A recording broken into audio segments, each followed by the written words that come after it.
This is a run without any prominent or obvious structure. No big rocks the size of a house, no large woody debris, aka logs. It's not pocket water. It's not a pool with a plunge. There is no visible seams, no white water. But it's a typical run with slightly broken water on the surface. It's not glass calm, with a shallow riffle at the head where the water runs into a gradually deeper and wider area, causing a slowing of the current. What that creates, and you can expect to find, is a run of fairly consistent depth and flow. And just to help frame it all, here's the riffle just upstream and out of the field of view of the main shot. Now, back to the main run. One sign that is a clear indicator that this is a run with consistency and uniformity, and without a lot of hidden structure, is the way the bubbles float on the surface. The bubbles, which originate from fast water above, the bubbles don't just pop up from the bottom. They form from white water or rapids that are further upstream, are spread out rather evenly, almost from bank to bank. To relate that to fishing, think of the bubbles as helpless pieces of food drifting in the water. Insects, eggs, whatever. Whether they are submerged or on the surface, almost always follow the same path that the bubbles follow because both are relatively helpless and subject to the direction the current carries them. So if the bubbles on the surface are spread out evenly, then likely the food sources sought by the fish are likewise spread out too. And if the food is relatively evenly spread out, then where fish choose to go may depend upon some very subtle details. Right now, it is winter time, the water is cool, hatches are at a minimum at best. It is sunny, but the angle of the sun is low and directly upstream of the run. It looks pretty, as almost all moving water really does. But from a fisherman's perspective, we would like to know where the fish are under these conditions. Where should we focus our efforts and best use our time? Or in short, have the most fun fishing? Let's go underwater and see what lurks beneath the surface.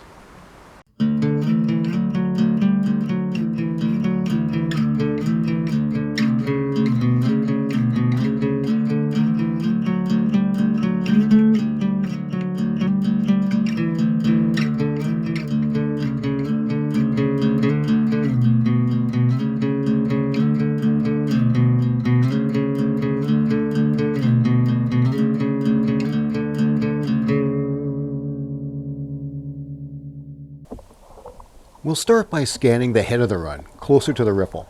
This area is more so in the sun, and is both shallower and swifter than what we will look at further downstream. Being that it is winter and cooler, I expect to find fewer fish up here. If there's no extra food here to draw them, then more than likely, the faster current means that they're going to be burning too much energy to find this area comfortable for very long. And in winter, with good cold water flow, they don't need to seek out the extra oxygen in the water that's up here. That's more of a low water, warm summer water condition when rich oxygenated water is really desired. Or needed. Here we are about 30 feet down from the head and spot our first couple of test subjects. The water is hazy, but there's a couple of excellent sized coastal cutthroat trout here, probably about 5 feet apart. Due to the shade and the cloudiness of the water, feeding activity is going to be really tough to detect in this setting. This fish is just outside of the sunlight, right in what we would call a shade line. This one cut seems to be just holding tight to a small, nondescript boulder. Remember this fish as we will see it later again. I can see from here, with the minimal amount of light available, that it has a V-shaped cut on the bottom of its tail, perhaps a nick from a predator in the past. Just starting with this first fish that we can observe, it is cold winter water, and where do we find the trout? Pretty close to the bottom, and in the shade. It will be interesting to see if we observe other fish holding this way. It's a good cutthroat, probably close to about 19 or 20 inches. My guess would be that it's about a 4 or 5 year old fish, although we're far from the spawn time by maybe a month or two or even more. This could be its second run up the river to spawn. But that is tough to tell really, as there's a lot of variation in the life cycle of cutthroat. This fish, however, would be a migratory sea run fish. But back to where the fish is holding. That boulder is smaller than your head, but it probably provides enough cushion from the current to make the position more comfortable than if the fish was sitting maybe 6 inches higher up in the water. If it didn't provide a noticeable effect, the fish would not be there. Now let's place the camera a little bit further downstream. And it looks fairly empty to me, unless there's fish just sitting beyond the 4 to 5 foot range that we can actually see. So let's wade out a bit further and see what more is in the middle of the river. Here we come across a couple of more trout. Both are very near the bottom and also a few feet apart from each other, like the last ones we saw. Again, these are respectable fish, probably in the 15 to 16 inch range. We will watch the downstream fish a little longer. Much like the last one we spied on, this fish is sitting close to a smallish boulder and in the shady waters. Oops, looks like I've gotten a little bit too close and pushed it away. Though the boulder it was using is no more than about 10 inches across and would be tough to spot by an angler from above, relatively speaking, it stands out like a mountain amongst hills in this run, being just that much bigger than the others around it. Notice though that the fish clearly wants to keep coming back to it.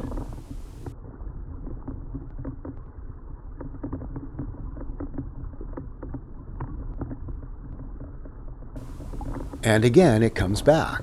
This time the fins are held tight to its sides, suggesting it might be a little wary of our camera. But it finally has enough of us and starts to head upstream. A small boulder like this one that the fish was hiding behind may seem insignificant, but it was likely big enough to create a break from the current. Fish don't pick these rocks to sit behind for some arbitrary reason like a human would. If the fish is there, then it's because that small rock was big enough to make life easier for the fish. And although small, a rock like this is a structure that fish will gravitate to. Here we are near the head of the run again, where there is some sunlight, but further out in the river, more than halfway across. We will slowly pan and work our way downstream as we find no fish up here. Matter of fact, I find no fish in sunny waters today at all, whether near the head or the middle of the run. A lot of that footage I'm not even bothering to show you, as there's just no activity there, which would be really boring to narrate. But you always gotta look, just to be certain. We are most of the way across the river, but about 30 feet down from the head, in another shady section of the run. Here we find more trout to study. There are 4 or 5 trout here, depending upon how hard you peer into the bleakness beyond the first 3 that we can see. They are not necessarily holding tight together. Much like the others we have seen, they are keeping their distance from each other.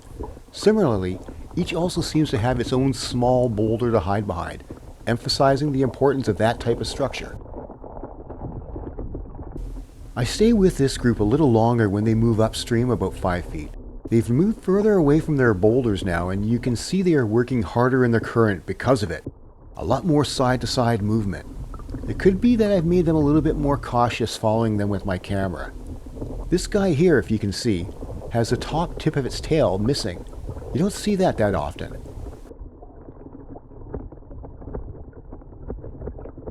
And this next one we're going to look at has a decent wound near the adipose fin. We can't see enough to tell if this is a bite from a lamprey or from a predatory bird, but that's the 3rd fish in this run that we've seen that has body damage of some form. Now we're going to go back to that very first fish we saw, the one with the V-shaped cut in its tail. It's still in the same spot, despite the fact that it is actually 1 day later now than when we saw him before. It certainly likes that spot. But we will watch it while I go over a summary of what we observed. When there is obvious structure like a big boulder, it usually is easier to find fish. Obvious structure, obvious holding place. But what do you do if there's no obvious structure like we have here, where the fish are holding on structure that's far too small for you to see?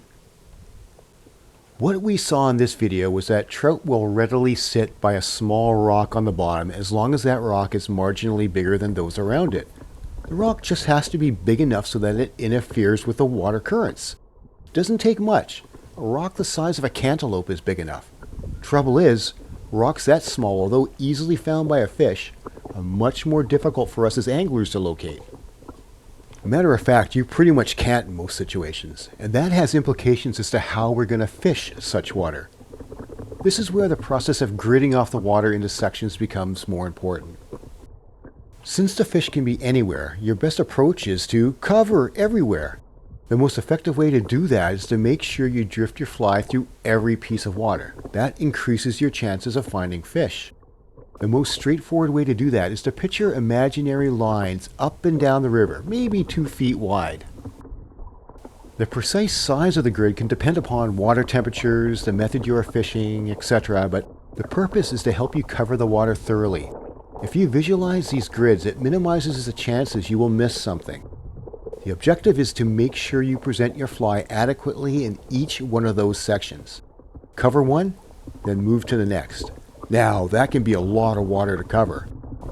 But a good angler will try and break that down further by analyzing things that he fishes. The fish in this video were exclusively in the shadows, either fully so or in the shade lines, right on the edge of the shade and the sun. These were the areas we observed the fish, noted by the yellow circles I am drawing in.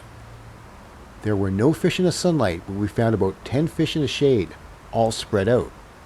Why would this be, you might ask? Good question. Sunlight can be both good or bad depending on the scenario. When the water is cold, the sun can bring warmth, which in turn brings plant growth, which in turn brings insect life. This then also brings fish into the sun, where the warmer water also speeds up their metabolism. That's not today though. Sunlight can also be negative. In winter, the sun angle is very low. Picture yourself driving a car. When you drive into the sun, and the sun is at a really low angle, it could be blinding. It's not much different for a fish. Look at the shadows of the trees in the above water cliff. They are running straight down the river, almost in strips. That means the sun is shining at a very low angle, right into the face of any fish that probably has to face upstream and right into it. Unlike us, fish just can't throw on some sunglasses. They also can't just turn their head away because they have to face into the current. They also don't have eyelids, and their eyes do not quite adjust the same way as ours do to light. That makes a bright sun on their face rather uncomfortable, not to mention that sitting out in the sun makes them more visible to predators. So what do the fish do? They do what they almost always do when presented with something that makes them uncomfortable. They move until they find somewhere more comfortable, and that's where the shade is. And that's why in these clips we only found fish in the shade. Now, how would you fish this run? With the low angle winter sun shining into the water, and in a section that is fairly even in structure, we know the fish are going to be spread out, but primarily in the shade. For me, that eliminates probably half the water. To start, I'm going to go quickly fish all the water, shade or not, as you don't really know fully in advance that the fish are only in the shade. But I'm going to be looking for and expecting to see a pattern of finding the fish only in the shade. The first goal in looking for fish is finding what water they are preferring. In this case, the shaded water that is slower and deeper. I'm going to work my way from the bottom of the river upstream, fishing close in before I start fishing further out. That's going to help me cover the water more thoroughly. For the technique, I could fish this multiple ways, and would do so with whatever time I had. With a uniform depth, uniform water speed, and general depth of about 3 feet on average, a dry dropper or indicator rig might be well suited for this.